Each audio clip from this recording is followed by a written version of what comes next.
it's great that we're able to have this conversation and maybe get some more people to critically evaluate their understanding of politics and history and the church and what the connections are. But what should people do? How should Catholics see their relationship to the state 2021 going forward, Jeremiah? There are three stages which should normally be followed in the reduction of social principles into practice. First, one reviews the concrete situation. Secondly, one forms a judgment on it in the light of these same principles. Thirdly, one decides what in the circumstances can and should be done to implement these principles.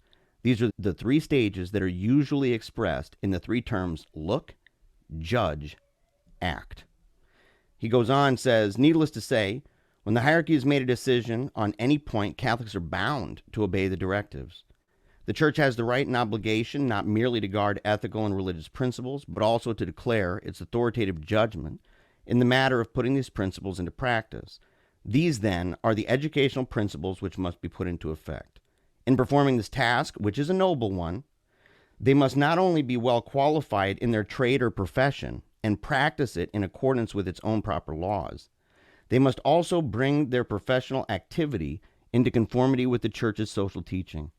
Their attitude must be one of loyal trust and filial obedience to ecclesiastical authority. And talking about if you fail in these obligations, there are people who will bring discredit on the Church's teachings, lending substance to the opinion that in spite of its intrinsic value, it is in fact powerless to direct men's lives.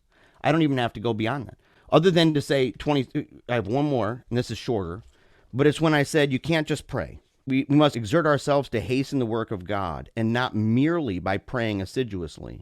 Quote, arise, O Lord, let not man be strengthened, but more important still, by affirming both by word and deed in the light of day, God's supreme dominion over man and all things, so that his right to command and his authority may be fully realized and respected. And so it's not just elections.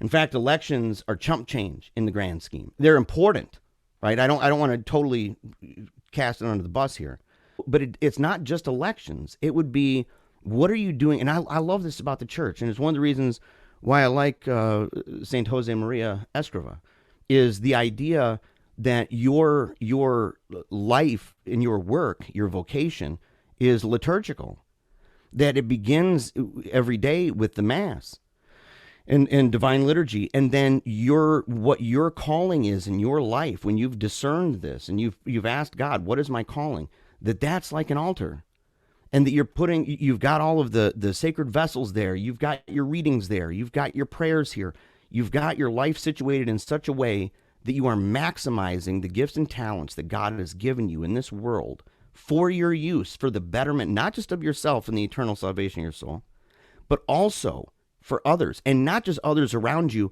but the repercussions of that in the future, the way that plays out, which is why we have such a strong view on children and the raising and rearing of children, the education of children, and the transgenerational continuity of covenant people. That's why.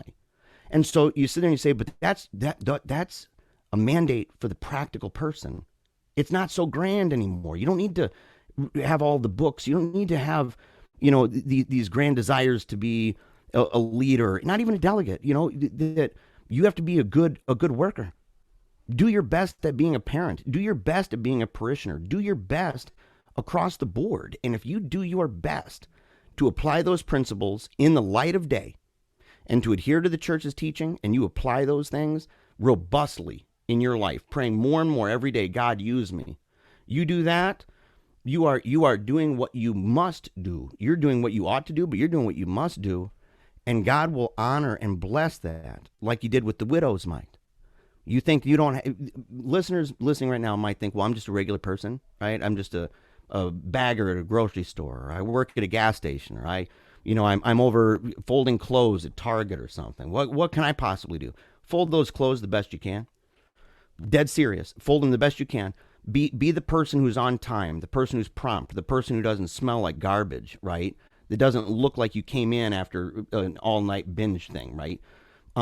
Order your life in such a way, and not just your work, but your leisure, in such a way that in all things Not only are you prayerful, but in all things, every word, every action, every thought is giving glory to God. If you do that, that's accessible. Everyday people, everyday people. It's accessible and it's powerful and it's church teaching.